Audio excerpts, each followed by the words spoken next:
Hey, Christy. Hey, Edith. What do you call the sweat produced when two people make love in Alabama? Oh, my God. What? Relative humidity.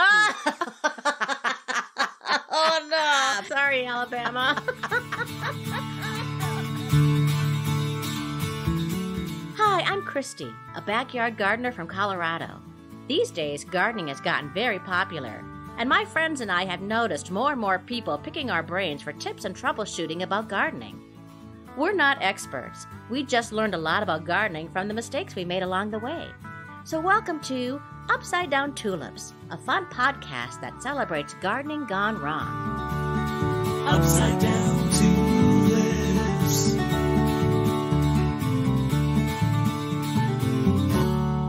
Hello, gardeners! Hello, gardeners, wannabe gardeners. And people who like it hot. Yeah, It's hot out. it is so hot out. Though, in the scheme of things, Edith, I do have to say that we have seen hotter summers in Colorado, in the Denver metro area. Much hotter. We've been somewhat we have lucky. nothing to complain about. I Yeah, don't think not we like do. where it is everywhere else. No. In fact, it was even the high yesterday was 89. Was it really? Yeah. Wow. See, So that's that- not bad. Not too shabby, and of course, great weather for the garden. Yeah. And I mean, I think the weather since the entire month of July has really helped the recovery of our severely damaged gardens from the hailstorm. I cannot believe how great my garden looks. You know, my neighbor Stephanie, who I call Badass Stephanie, Oh yeah, badass Stephanie. Badass Yes, Stephanie. yes. we were talking the other day, and you know, she made a nursery out of one of her bedrooms because she's like an empty nester now. Oh, okay. So she made a plant nursery, She not a made a baby plant- nursery. Right, right. She's an empty nester. So she had a baby. No, she made a plant nursery with grow lights and everything, Uh-huh. humidity, and so her plants were really strong. So she said to me, she didn't buy any new plants, any new seedlings after the hailstorm. None. Wow, She that's said impressive. even the ones that were just sticks with no leaves have survived. And she made this philosophical statement. She says, if it has strong roots, it will survive. Isn't that nice? That's great. So she's now my neighbor, Stephanie the Badass Philosopher. Mhm. Yes, I Yeah. like that very much. It's really quite true. I was surprised about things that made it. Now, I don't know what's going to happen if we have a early frost. Yeah, that's really the danger here. Yeah. Yeah. My garden looks phenomenal for mid-June. Mm-hmm. Not for early August. Yeah. But Agreed. things are going super great. So tell us, Edith, what's Yes. going on in your garden? Oh, okay, I will. Well, I have been eating lettuce since May. That's 3 months. Wow. That's really because we had such a cool spring. May I ask you, Edith, Yeah. so the hail did not destroy your lettuce? Well, remember how I don't actually plant it, how it plants itself? Yeah, uh-huh. The ones that sometimes it destroyed the outside couple of Mhm. layers, but I ripped those off and then they kept growing. Great. The ones especially, so now they're bolting except for the ones that planted themselves Me too. under the plum tree. It's a little tiny tree, but it gives just enough shade that I can still pick lettuce from there. And this is your new plum tree. This is my new plum tree that protected the lettuce Oh. and shades the lettuce. And people, if you're interested, it's the Marvel of the Four Seasons lettuce that I just think is the best lettuce I have ever had. Can I just add on, Edith, that my lettuce just got pummeled. And it did kind of come back, but it was on like pretty good stock. It was on my romaine, so it was pretty good stock. Yes. So I was pulling up, but I just recently was able to harvest lettuce this week. So I went a month without. I had to buy Wow. lettuce in the grocery store. In the summertime. Yeah, I know. Yeah. So I'm happy about your lettuce. That's great. Yeah, well, thank you. So it bolted, and I will let it go to seed, Mm-hmm. just like I did every other year. I realized that it has seeded itself from the alley to the street. Literally, it went the entire length of my property. You know what would be cool is that if your lettuce seeded and it made its way to my yard. That would be amazing. Because friends, we just live a couple blocks away from each other. That would be so cool. And if you don't know what bolted means, it doesn't mean that it picked itself up by its roots and ran across the street. No. No, it means it went to seed. Mm-hmm. And once something goes to seed, of course, then it's a little bit bitter. And that's what lettuce does. Lettuce and the more tender, cold-loving things. You can always put a lawn chair over your lettuce. I often do that to give it some shade. In fact, don't we have a category called lawn chair lettuce of the garden party? We do. Yes, we do. Actually, based on your putting lawn chairs over things like lettuce. Okay, so that's that. I harvested all of my scapes. Okay. I didn't plant any garlic this year. I just let the garlic go as I usually do. And there was a lot of garlic. And I harvested scapes for the first time this year. Did you make anything with them? I did. You know what? I chopped it up and we put it in an omelet. That is wonderful. That's wonderful. You could also, I should give you my recipe for scapes pesto. Ooh, that sounds good. It is so, so, so good. So I harvested those. I also harvested some actual garlic. Because if you Me too. I did that today too. Just this morning. So cool. If you harvest the scapes, your garlic gets bigger. Now, I don't know did you plant the garlic this year? I did. Yeah. In October. How big were they? I would say maybe a ping pong ball size. That's wonderful. Now, mine is really small, but I found a really good way to peel it. What you call it, peel, when you take the... Yeah, okay. So usually, I'll smash it and pull out the garlic, but what if you don't want smashed garlic, right? Oh, good point. So put the garlic cloves in a jar and shake the jar really hard for 1 to 2 minutes. Then you will see most of them have lost their coverings. That's nice. Yeah. That's clever. I saw it and good exercise for your arms. And isn't it? I saw it on YouTube. Okay. I planted the last of my onions. So I planted about 175 onions. Ooh. For the first time, I buy always 2 bags. I went through all the bags because I did it in succession. Like every 2 weeks, I would plant some onions. And that's so great. I do that with green beans. I plant them in succession. That's so clever. Onions, I can't for some reason grow, what are the skinny little baby onions? Yeah, like a green onion or a scallion. I can't seem to grow those. But I plant so many onions that I can pull them when they're really young and they're like a scallion. Oh, Edith. What? That's what I planted. So I went crazy after the hailstorm and just threw a bunch of seeds everywhere. And I had some seeds going up and I go, what the heck are these? And I think those are they're scallions that I planted. Oh, okay, that's great. You. Gosh, that was driving me nuts. I go, are those leeks? Why would I plant leeks? So many leeks. Well, that is great. Now you have planted onions, right? In the when you buy bags, when you buy the bulbs. I've done it before, but I don't have any going right now. So, after a while, they get really papery. And I always would throw away like half of them, but I didn't this year. If I felt the slightest bit of solid inside, I planted them and they all came up. They all came up. They've been sitting in my garage for months. Beautiful. It is beautiful. The parsley is having a field day out there. Field day. And and that's my garden update. Oh, awesome. Well, I am pleased to announce that I had 100 people come through my yard in that garden tour. Was that a couple fun? Weeks ago. It was super fun, Edith. And everyone was so nice and so complimentary. The things they loved the most kind of surprised me. They went nuts over the trumpet vine all over the house. I love your trumpet vine. It's incredible. So that was really nice. And then they were also very complimentary about all the echinacea was that survived the hailstorm. So the purple echinacea, purple coneflower looked really pretty. And I had some winter sowing jugs out there because I was winter sowing some zinnias and marigolds, and everybody had a lot of questions about that because I didn't have time to plant them out. And the vegetable garden looked decent, looked respectable. Yeah, so people were. It was really nice, and they were such nice people. And people dressed up for it too, Edith. It was so cute.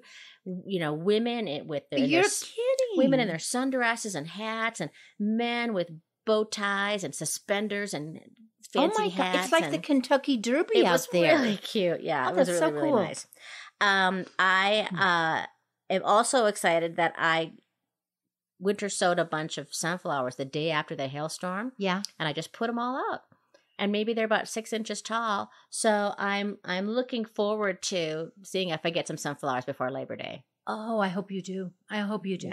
Yeah. And my peace rose, which I trimmed back. I'm getting a second bloom on it. Wow. Which I don't think I've ever had that before. And because I cut things back so far after the hailstorm, my salvia is blooming again, and Jupiter's beard is starting to bloom again. Wow. So that was very nice. And I have seen a little evidence of Japanese beetles. Me too. But not crazy. Christy, I think, I collect them and leave them in this jar. And dead, of course. Whatever. Christy, I don't think I've had 30 this whole summer. Oh, wow. Yeah. And I go out every day and look. I'm almost like wanting to have them so I can ping them into my little water bucket. Yeah, that's so satisfying, isn't it? So satisfying. Yeah. And so I went out this morning and looked around and I saw a little evidence. And then, they like to hit my morning glories. They don't like my morning glories at all. Isn't that odd? Oh, that's weird. It is they weird. like your grapevine, but they love the grapevine. But the morning glories are on the porch. Maybe they don't like to come where the people are. Oh, interesting. So, pretty exciting. The gardens are looking beautiful. Yeah. For early August. And you know what? We're going to get a lot of stuff because we still have, we should still have the entire month we should have 2 months and maybe a week or two for things to come around. Yes. If we get a normal frost, that's a long time, Christy. That's so true. Yeah. Edith, we have a new member of the garden party to celebrate. Oh, yeah? Who is she? I want to celebrate Christy B. from Santa Fe. Oh. And she has joined. She's on the Lawn Chair Lettuce level. So she contributes $5 a month to help support all the many expenses of the podcast, like our golden gardening tools and our diamond encrusted garden gloves, right? I tell you, if someone in Santa Fe, hot, dry Santa Fe, can become a garden party member and can garden, I think you can garden just about anywhere. Well, here's what Christy says. She wrote us a little note. First of all, she says, great name. She goes, I've been listening to you and Edith and Christy since last year when I binged every episode available, and now I stay up to date. Wow. That cool? She Yeah. says, thank you and everyone very much for sharing and helping others. I used to live in Denver, and now I'm in Santa Fe, and I've kept a hydrangea alive for 3 years now. Wow. Because, remember, that's my nemesis. That was your nemesis. I think that might have been our very first episode you were talking about. I cannot grow hydrangea. You can't grow scallions. I can't grow hydrangea. Yeah. Very jealous, Christy. And she says it's on my to-do list to write you a longer letter for ring, ring, mailbag time. Oh. And I will. Can't wait for more episodes, laughs, and learning. Thank you, Christy. And, she spells it the same way I do, too. Which Really? is, a more you. Is it really you? Did you really write yourself a letter? Huh? Oh, no. And The jig is up. forget to change the name. What was I thinking? So, friends, if you want to join the garden party, all you need to do is click on the link in the show notes. We really appreciate it. And if there are words or terms you don't understand, like winter sowing or bolt, just go to our website at upsidedowntulips.com and check out the always funny and always informative Upside Down Dictionary. The dictionary will tell you everything you need to know, including the meaning of life. So, check it out. And now we have a fun and handcrafted pod play, a short little radio play just for gardeners. And this is written by Christy, the real Christy, sitting right across from me right now. Edith, have you seen the Barbie movie yet? No, have you? No, but everybody, here's Garden Barbie. Nice.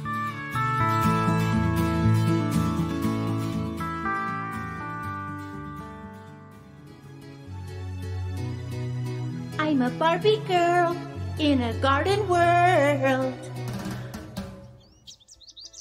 I love my garden. It's my little slice of paradise where I can connect with nature and let my creativity bloom. Hello there. I'm Garden Barbie. and I see you're enjoying my garden. Ah, greetings. I am Robert Oppenheimer, and I must admit I am quite fascinated by the wonders of nature. The renowned physicist. My cousin Science Barbie told me all about you. Well, you're in for a treat. Gardening is a beautiful blend of art and science, and has a unique way of soothing troubled minds. I must confess, I find myself in need of some peace.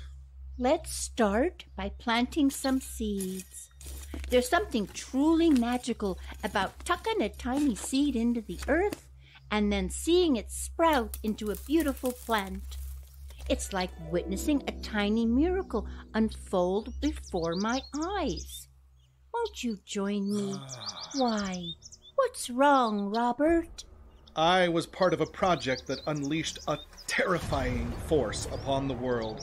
The nuclear bomb brought devastation, and I have often questioned the morality of my actions. Oh, regret is part of being human. But you have a chance to use your knowledge and influence for positive change. Like the garden, you can plant new seeds of hope. That is a very profound thing to say, especially for a plastic doll constantly in high heels, and that takes 3 cups of oil to produce. You know, Robert, I too have regret. Has my unrealistic body done harm to the psyche of young girls? That is why gardening is much more than just a hobby for me. It's a symbol of nurturing and growth, just like the strength and resilience that feminism represents. Feminism? I must confess I've never given it much thought.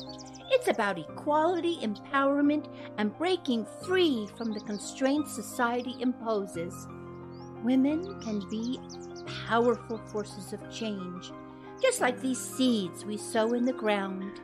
Yes, we all get the seed metaphor, Garden Barbie. But how about we use a scientific approach to optimize their growth? Perhaps some specialized fertilizers or a controlled watering system. Great idea! Let's mix art and science to make our garden flourish.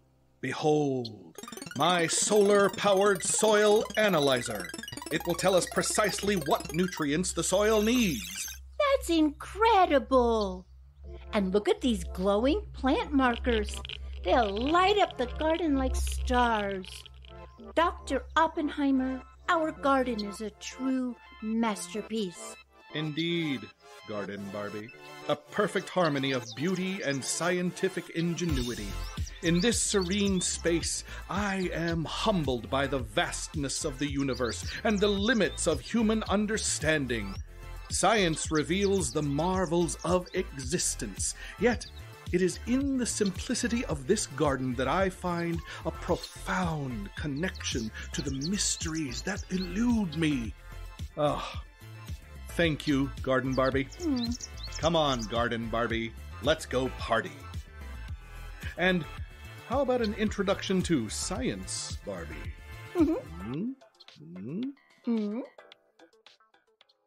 So our topic today, friends, are plants that have 2 uses. At least 2. At least right. 2. Sort of like from root to stem. For example, a tomato plant really has 1 use. The tomato. Yeah, right. That's it. That's all you can do. That's it. But as you just mentioned, Edith, about garlic, 1 use is the garlic, and the second use is the scape, which is the long green thing that comes up and curls around and has some wonderful flavor that you can use for a lot of things. And the way you know when it's ready is it does the curly cue. Yeah. And at the very bottom, it looks like it has a white heart almost. Yeah. They're so pretty, you guys, and they're usually ready, I don't know, the garlic's ready when it's all brown, and that happens like a month before. Yes. I would say my garlic started to curl up around mid-June. Does that seem right? Yeah. Me too. My garlic started to do that. And we're zone 5B. Yeah. Ish. Yeah, it's becoming more ish all the time. Because with climate change, we are soon going to be the next hottest zone. Yeah. Everything's going to shift folks. Yeah. Also in the onion family, beside garlic scapes, are chives. Well, you cut them back and they come right back. You cut them back, they come right back. But also, have you ever eaten a chive blossom? No. Well, you can. They have a tasty onion flavor, and you can take the blossom and you can add it to salads. You can make compound butter out of it. They're strong. They have a nice strong flavor to it, so they can also be very pretty in a salad. Oh my God. So. Well, they're so pretty because they're like a little round purple ball. Yeah. They're so pretty. I'm going to try that. I have never done that. Well, you can do the same thing with a leek flower. So when leeks are starting to bolt, look at how we're really using bolt a lot today, aren't we? Yes, we are. Or in other words, they're starting to flower. You should remove the stalk as soon as possible while the bud is still green and tightly closed. And with these young flower buds, also, guess what they're called, Edith? They're called scapes. Are they? Mm-hmm, mm-hmm. They're also delicious. You can either lightly cook them or you can eat them raw. They have a very mild flavor that has been called akin to an asparagus type flavor. Oh my gosh. And I never knew that either, Christy. I did harvest I forgot to mention, I harvested my leek, all of it. Oh, okay. And I have not planted leek in years and years, like a decade, but it reseeds itself because around the major bulb of the leek are these little tiny baby leeks. And you just throw them back in. Nice. Literally, just put them back in. Yeah, I had leeks for a while that were constantly overwintering. It was really nice. Yeah. Make sure, though, you do harvest your leeks early, because I've harvested them too late and they get woody. Yeah, they do, just like radishes. They're not. My leeks don't get as big as the ones in the grocery store, and I think that's where I made a mistake. I think that I did keep waiting for the leeks to get bigger and bigger and bigger, and that just listen. Like that. I learned as a gardener, bigger is not always better. Great point. Because the flavor is concentrated. Like I have never had a big fat store-bought strawberry that tastes anything like the strawberries that you can grow. Yeah, and that can be true with tomatoes too. That is completely true with tomatoes. Yeah, they don't have to be gigantic. Yeah. So there are also plants that we have in our gardens that we use for their wonderful uses, but we also let them go to seed. Because we use the seeds. In fact, the seeds are usually expensive herbs that you can buy at the store. Like what, Christy? Well, for me, a big one is cilantro seeds, which is known as coriander. Absolutely, they are. They're both delicious and they taste different. I just did a last harvest of cilantro, and I'm going to let the rest of it just start to bolt. It's just too hot now. Yeah. I'm going to let it bolt. I'm going to let it go to flower, and then I'm going to collect the seeds and then use them in the winter. Another one, of course, is dill. Oh, yes. And you know what's interesting with the dill? You can buy dill weed and you can buy dill seed. Yeah. The difference being that the dill weed is the green fronds. Yeah. The beautiful fronds and stem. And then, of course, it goes to seed, and that's why they call it dill seed. So let me ask you a question about, are you growing dill right now? Yes, I am. And how big is your dill? Oh, the first batch has already gone to seed. Oh, my gosh. Okay. Yeah. Well, okay. Yeah. So in my craziness of planting after the hailstorm, I planted, just like panic planted dill seed. Yeah. Is that? Maybe about a half an inch to an inch high. Give it a minute. It'll be fine. Okay. Oh gosh, give it a minute. And I wanted to also mention that how different dill weed tastes from dill seed. Oh. They taste completely different. For example, the herb, the leafy part, it tastes kind of sweet, kind of grassy, kind of a little bit like licorice, they say. Yeah, yeah. But dill seed, they are kind of bitter, and it says here, a touch camphorous. Ooh. Like you can rub it on your chest. Ouch. You know what I like to use dill seed for is it's really nice in a potato salad. Oh, I bet it is. Or when you're making pickling, of course, it's really great. Of course, pickling. Yes. And then it kind of also tastes like anise or caraway seed. The flavor is kind of in that direction. In addition to the onion family and seeds, there are a lot of root vegetables that have more than one use. Because you can eat the top and bottom, right? Yeah. Carrots are an example. You can the carrot tops are great in a salad. That's right. They are, aren't they? And they even taste a little carroty, huh? Yeah. Mhm. They're great chopped up and used with eggs. Oh, yeah. I've never done that, but that sounds like it could be really good. And I know you harvest your beet greens, right? I do. Sometimes I make a big bag of harvested tops, carrots or whatever, and I put them in the freezer, and then you can just take it out and just dump them in a soup. Oh, And nice. cook them away and just get the Oh. nutrition Uh-huh. as well as the flavor. And folks, if you're harvesting beet greens, a great way to do it too is when you're thinning your beets, because I always sow way too heavy. Mm-hmm. So when you're thinning them out, you can use those little seedlings. Yeah. They're great in a salad. Same with carrots. It's almost Sure. impossible not to plant carrots, Right. unless it's extremely thickly. And do remember that when they're really little, if you thin it, you might pull out and disturb the next thing, the plant next to it. So sometimes you just can cut it off. That's right. I keep forgetting that. You can Edith. just cut the top off. Yes. Yeah. Look how old we're getting, Christy. We don't remember anything. And when you're harvesting beet greens, friends, be careful not to pick too many. Right. Because the plant needs the energy produced by its leaves to keep growing and for the roots to mature. So it's good to just kind of take the ones on the outside. Don't take more than a third of what's there. That's kind of a rule that goes for rhubarb. It also goes for lettuce. Like you always pick the outside going to the inside because it'll come back, the same plant. You don't want to pull everything out by the root. Okay, I have on my list here, Edith, trees and bushes. Mm-hmm. Well, she says quizzically, like, what? What? Well, this is a new thing for me. I, for the first time, harvested the blossoms on my linden tree. Now, linden trees are huge, so I could only reach the bottom of the tree, and I dried them, put them in a big laundry basket, a wicker one, on a pillow sheet, left them there for days. Every once in a while, I'd go in and I'd, shake them up. Mm-hmm. Give them a little shizhin. And I meant to bring you some iced tea that I made with the linden, and I forgot. I just forgot. That's how old we're getting, Edith. That's just it. I can't remember to snip off my microgreens instead of pulling the whole plant And I can't out. remember to bring you the iced tea. So you could taste how absolutely wonderful the linden tea is, which has been used historically for stress. It also has a lot of healthy benefits.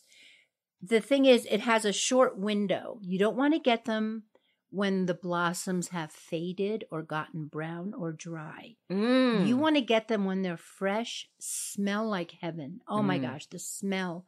I literally see people in front of my house on the sidewalk. They'll stop and they'll just breathe when the linden trees are in full blossom. Nice.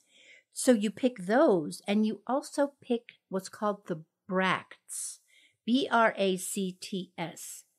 That is not the big leaf. That is the small leaf that the flower comes out of. Okay. You can dry both of them. Oh. Both of them. So I have this big jar full of dried linden, and I could only reach the bottom of the tree because you can use so much of it. Now, did you pour hot water over the leaves and then put it out in the sun, like a sun tea, or did you? That's interesting that you ask that. I always, in the summer especially, I always start with cold water. And just sit it in the sun. I don't even boil it. If I was going to have hot tea, of course, that makes sense. I would boil it and use hot water. Oh my gosh. And what about raspberry leaves? But that is just bizarre to me. I have never heard of this. Okay, I have never heard of it either, but I do my research. And supposedly, you can make some tea. You can dry it and put it in tea. There's raspberry tea. Yeah, but I just always assumed that was made out of like raspberries, not the leaves. Dried raspberries. Yeah. Well, Christy, I have raspberries, and I'm gonna test it out. Wow, that's interesting. I will cut off some leaves, and we'll see if this is one of those internet follies or if it's for real. Yeah, because it just seems to me like raspberry leaves are just so scratchy and so weird. They But are. then I get maybe once if you dry them and pulverize them, then it doesn't matter. It doesn't matter. I mean, did you ever eat a tea leaf? Yeah. Yeah. Yeah. You ate a tea leaf Yeah. before it was dried? Yeah, but they're little tea leaves. You know I've what I never mean? seen a tea leaf. Oh yeah, they're tiny little things. Where did you see a tea leaf? On like some documentary with people out in China. Did you see them for real? Yeah, they like pick the little leaves. Did you off. see them in real life? No, not in real life, but on. Because I'm just wondering, are they not scratchy? You think they're smooth? I think they're there. And I think they're smooth. Really, like a baby's butt. You're saying that tea leaves as smooth as a baby's butt. butt. Yeah. Okay. Oh my gosh. You know what? We're going to come back and we're going to talk more about plants that can do more than one thing. But first, Edith, have you had a ripe tomato yet? No, all green, all little. Well, this special pod play written by our friend Patrick Gaybridge is about the joy of that first bite of a tomato. We're all waiting.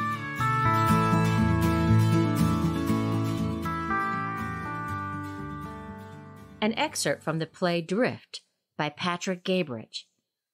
Molly with the seriously gorgeous tomato. She admires it. When the season starts, that first ripe tomato is all I can think about. I make sure I get the first one out of each variety. The first early girl takes the edge off. It's warm and red and tastes like summer. That first day, I make myself wait until the sun's been up for a while. I want it warm and ready. Early girls are small, 4 bites, bit of a tang to them. But there are more firsts to come. Black Crim, Orange Valencia, very sweet, Indigo Cherry Drops, Cherokee Purple, Prudence Purple.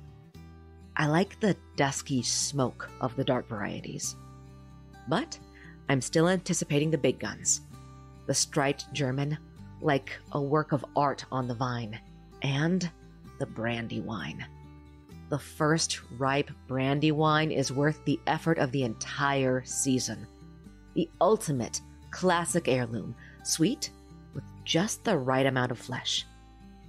When they first ripen, that's all I eat for a week, with a little basil and fresh mozzarella. Most of the season, we eat like crap, grabbing burgers at Wendy's or ice cream for dinner, because we're exhausted and desperately need calories, but not when the tomatoes come in. I know how to care for these plants. Just the right amounts of water and nutrients, pruning and tying them so there's lots of airflow and support.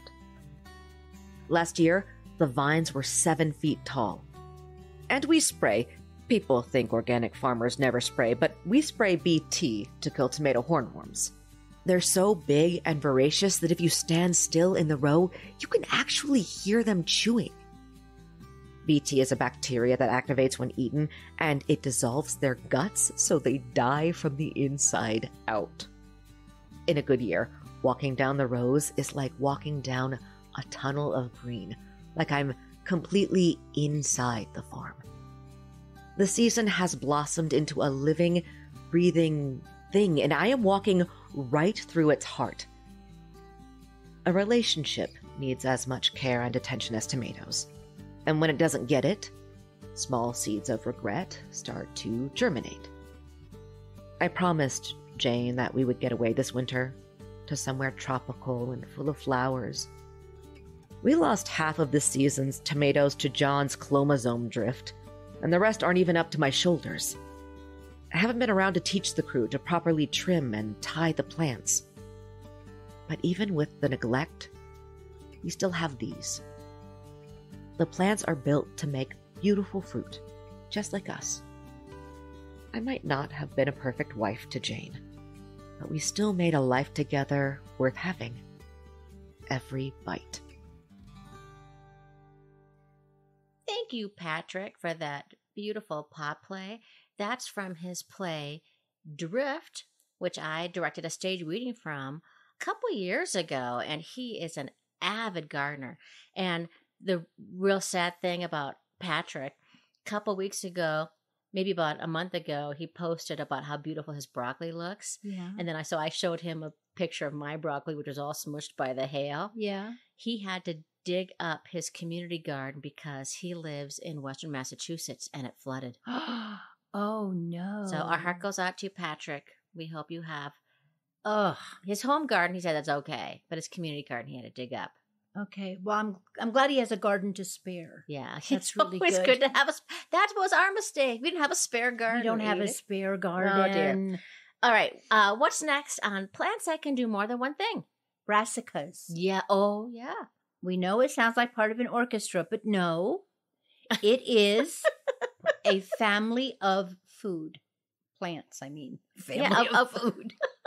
A really big family of food. I'm surprised how big that family is. And this is the basic thing about brassicas is that you don't just need to eat the leaf or the flower of this family. You should also eat the stem, like Swiss chard. Mm-hmm. Yeah, you can eat them raw like celery, or you can saute them. And Swiss chard stems are so pretty. They're beautiful. I have all the They're different red. multicolors. Oh. I have one red and orange and yellow. They are, you never know what's going to come up, until they're big. They're just beautiful. Very, very nutritious. And again, this is another one of those things you could put in your freezer bag. Oh. You know what I mean? If you're tired of eating them, put them in that freezer bag for soup.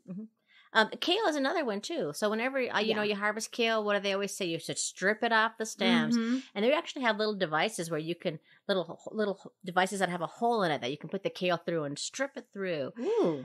But the same is true with kale stems. They are delicious. You can eat them. You can saute them. You can fry them. You can chop them up and put them in a salad.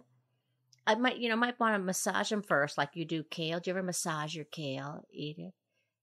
No, I'm real. That sounds perverted, actually. Yeah, you should always get in there. Kale, you have to Massage really.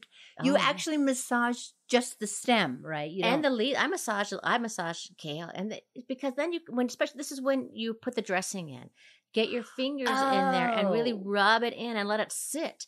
Let kale sit for like 15, 20 minutes after you massage it, and it won't be so weird swear and chewy. The picture in my head was you kneeling next to your garden kale, massaging it. You never said that it was in your kitchen. Yeah, I in get the it kitchen. now. Oh, yes, sure. Thank you for clarifying. I get it now. Yes, I will massage stop your kale and your massaging stems. my kale And your stems. well. Yeah. And this was weird for me about broccoli because I always eat broccoli stems. Do you always, or do you just eat the flowers? I eat the flower, which means the actual broccoli, right? Yeah. And I freeze the stem. Oh, okay. I don't really eat the stem. I put it in another one of those things I put in soup. Gotcha. Well, they're really great to roast broccoli stems. They taste delicious. Oh my gosh, I bet so. You can also, if you have a really big stem, you can spiralize it if you have one of those zoodlers. I do have one of those. You can also, it'd be good to peel it though first. Peel it first. Yeah, so if you have a really tough broccoli stem. Yeah. Peel that so you don't have that weird texture, chewy part. And the same is true for cauliflower. Before we talk about cauliflower, may I just say, you got me this new kind of broccoli plant after the hailstorm. Yes. I have a little tiny head. It's so you pretty. Do? I do. I'm so jealous and mad right now. Don't be jealous and mad right now. Because I have them also, and I do not have heads yet. I bet you'll have one tomorrow. Okay. Wow. That's that time machine of yours is really It's handy. really ill. It's in sync today. Well, that's how it goes, Christy, right? That's how it goes. Yeah, right. One day I'm looking in the garden, nothing. And the next day I'm like, oh my gosh, either That's I so missed true. this yesterday one day. or it did it overnight. One day I went out, nothing. The next day I went out and all the tomatoes were on flower. See? It just it's happens true. like that. Okay, well that's interesting. Because that broccoli will be fun because it's called burgundy. It's so pretty. Oh, is the little head like Yes. colorful? Yes, Oh. it is. It's so pretty. Oh my gosh, that's nice. That's So, exciting. We'll see. One of the blessings of the hailstorm because I went out and panic bought and they had this broccoli that I just threw it in the carton. And now we're going to see. Yeah. I bet it's going to be That's great. why I'm growing cantaloupe for the first time. How's that doing, by the way? It's alive Okay. and it's green and it has flowers. Okay. So- good. Yeah. So that's a good sign. Green is good. Okay, now back to cauliflower. back to we cauliflower. We don't want to Yes. give it short shrift. Yeah. Again, this is about soup. I loved this. I saw recommended for the stems of cauliflower to you could put it in coleslaw. Oh And my gosh, You could could shave it you? like, put it in your food processor or shave it in the same way you would cabbage. That is amazing. Or you could even, I mean, you don't have to do, you can do the cabbage and you can do the cauliflower. Yeah. That way you don't waste anything. Well, I've actually bought broccoli slaw at the grocery store. Really? And that must be made out of the stems. That is so interesting. Well, everybody take notes for the coming apocalypse now. This stuff, we're going to need to know this stuff. That's right. Who was that guy that used to sell oatmeal and he used to say many parts of the pine tree are edible? Ben Franklin. No? Wasn't that his picture on the Quaker Oats? No. No, that's the Quaker Oat guy. I thought that was Ben Franklin. Is it Wilford Brimley? Was he? Nope. Who was it? Our engineer shaking his head. No. He knows who it is. He won't tell us. I don't know who it is. I have no idea. I think he used to sell oatmeal. And then, is that right? Nope, he did not sell oatmeal. And it wasn't a horse. Many parts of the pine tree are perfectly edible. Many parts of the pine tree. Don't know. Breaking news, Edith. We just found out the old guy who talked about a pine tree having many edible parts. Yeah. That was Euelle Gibbons, who was selling grape nuts. Oh, Euelle Gibbons, of course. The original In Search of the Wild Asparagus, right? Euelle Gibbons. And that's to help all the people who were shouting it out to us as we were trying to figure it out, what his name was. He was one of the starters of the whole organic movement. Euelle He's Gibbons. huge. Euelle Gibbons. Thank you, Euelle. Okay, now flowers. There are tons of flowers. Their main use for is just beauty, right? We enjoy them, but they also have other uses. Well, yeah, their other main use is as to attract pollinators, right? Sure. So, I mean, they do everything. Flowers do absolutely everything.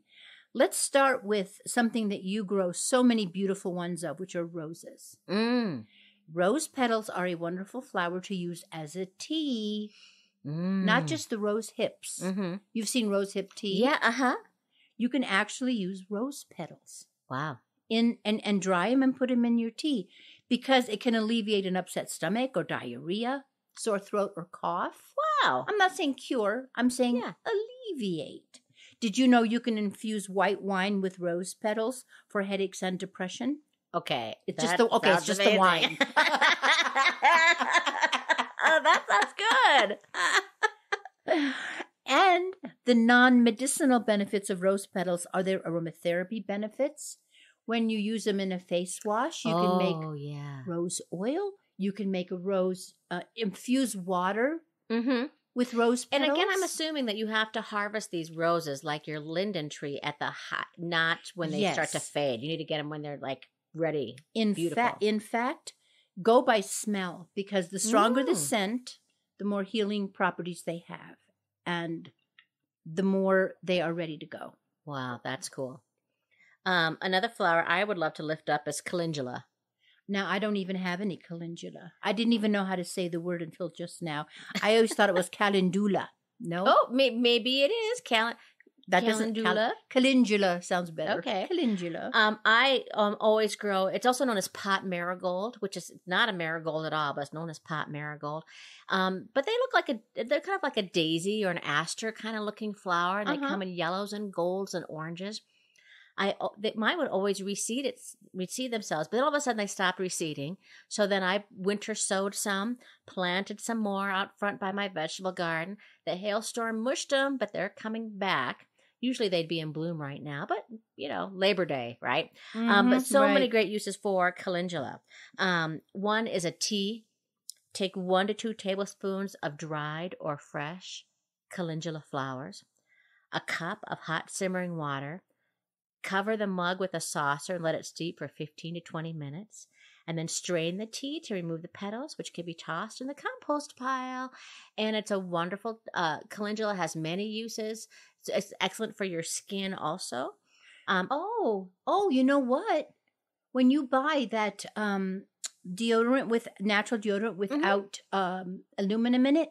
There's one that's calendula. That makes total sense. It does, doesn't it? And you remember I would make like a lotion. I'd make some body butter. Yes, that's made with that. I always make calendula oil when I make that body butter.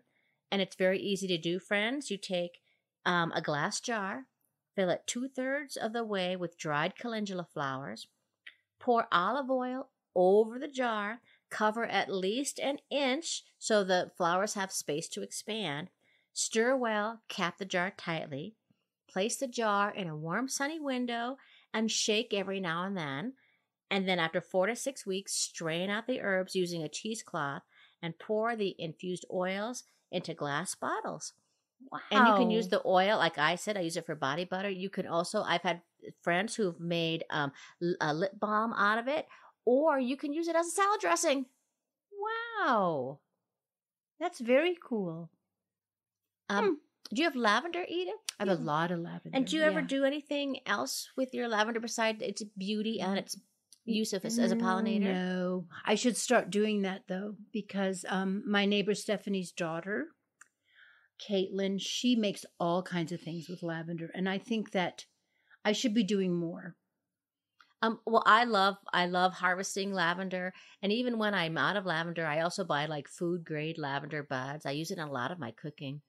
One of my favorite things to make with lavender is a creme brulee. Oh, yum! But it's also really great in cookies. You can use it as you can use it sweet and savory, so it's really good in rubs and marinades and sauces. And my new favorite latte that I love to drink at my neighborhood coffee shop is a honey lavender latte. Oh, wow. Friends, it is amazing. It is so great. You just have to be careful not using too much, because I have made honey lavender caramels before, and you're supposed to seep the lavender in with the cream. Yeah. And I thought 1 tablespoon doesn't seem like very much, and so I put in 2 tablespoons. Yeah. Tastes like soap. Wow. So you just want a hint of the lavender when you use it in your cooking. What about nasturtiums? I hear you can put them on salads, but I can't grow them for the life of me. You know what? It's so funny. I can't grow them either. But I tried to grow them again this year to kind of mix in with my morning glories. I thought, well, that'd be pretty to have the purple and the orange of that, right? Uh-huh. So I must have planted maybe 10 or so. Yeah.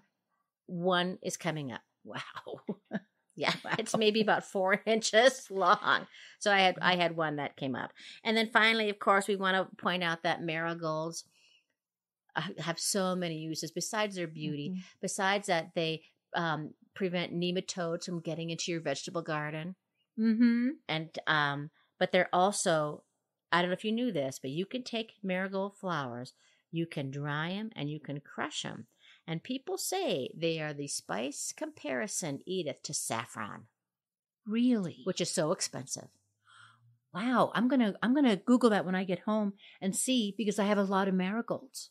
Yeah, they're the best flower. And the good thing is, if you don't deadhead them, my gosh, you'll have your entire garden will be nothing but marigolds. Yeah, they're the best. Yeah, they're wonderful. I love them. Plants with so many uses. If you know of more uses than what we've said right now, friends, we hope you write to us. Yeah, that's just what we have in our garden too. What's in your garden? I wonder. Yep, I wonder too. Don't lose sleep over it though, Edith. Oh, I won't. Yeah, okay, no. all right. No, I won't. I'll probably forget all about it by the time I get home. Hey, Edith. What? What? Guess what time it is? I don't know. It's mailbag time. Ring, ring. Because the postman always rings twice. And left a mail piece of mail right here in front of me. I will read it now. Oh, please do. Hey, Christy. It's just to you. Okay. This is really awkward. Hey, this is so awkward. Hey, Christy. Thought you might like to know, if you don't already, that Colorado now has a new special license plate that is, quote, protect our pollinators. My daughter just got one, and it's so neat with a bee on a flower depicted in the middle. Donations go to the People and Pollinators Action Network. Hope you are well. Happy spring. Kimberly from Denver. Okay, so it's been a while. We haven't read that. It's the middle of summer, and she said happy spring, so we're a little late. Oh, Reading Kimberly's letter. Sorry, Kimberly. well, our mailbag is so full that we had to wait it was way a while. in the bottom. But right now, there's bees and flowers out there. What a cool thing. And here's what it looks like. You want to see? Here's a picture of it. Yeah. Oh, that is really pretty. So it is the mountains in the background, but and it looks like maybe like a painted daisy in the back with a bee on it.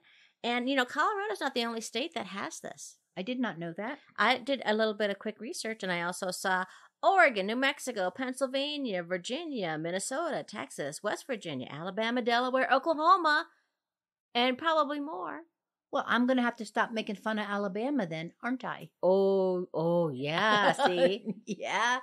They're part of a really cool group. They are. Poor Alabama. Oh, that's right. They care about pollinators, too, even when the humidity is high, relatively speaking. Thank you. Well, friends, if you have a question, comment, observation, fashion tip, check. You want to send us something in mailbag? I like the way she slipped check in there. That's cool. Very good. We wanted to hear how your gardens are doing. Please write to us at upsidedowntulips.com or at upsidedowntulips@gmail.com. And the operative word there is us. Write to us. Okay? Thanks, Kimberly. Thanks again.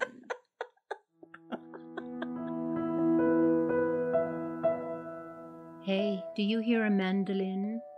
Oh, I do a mandolin. I do, off in the distance. I think it's coming closer. It could be the spirit of what? Socrates, Aristotle, or Plato? No, it's Christy. She looks inspired. Share, Christy, share with us. Today's inspiration, friends, comes from Monty Don, who is a British horticulturalist who is best known as the host of the BBC gardening television series Gardener's World. Uh-huh. He writes, "The biggest obstacle to good gardening is the desire to know the answers and not the questions."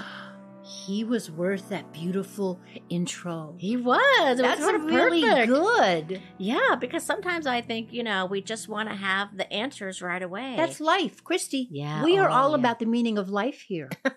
We literally are. We are, friends. And if you've learned a little bit about the meaning of life, we're thanking you for listening. Yeah, thanks for listening. You. We are Edith Weiss and Christy Montour Larson. You could send us a check. You could also hit that subscribe, like, or follow button wherever you listen to your podcasts. And thank you to Denise Gentilini for composing and performing the Upside Down Tulips theme song. Do you want more? Do you? Go to denisegentilini.com or find that link at upsidedowntulips.com. And many thanks to the talents and kind heart of Michael Morgan, Lindsay Pierce, and Patrick Gabridge. Thank you to our excellent yet enigmatic engineer. Join us in 2 weeks for another episode that will delight and amaze you. Don't forget, if you make a mistake, your garden will forgive you. Upside down tulips.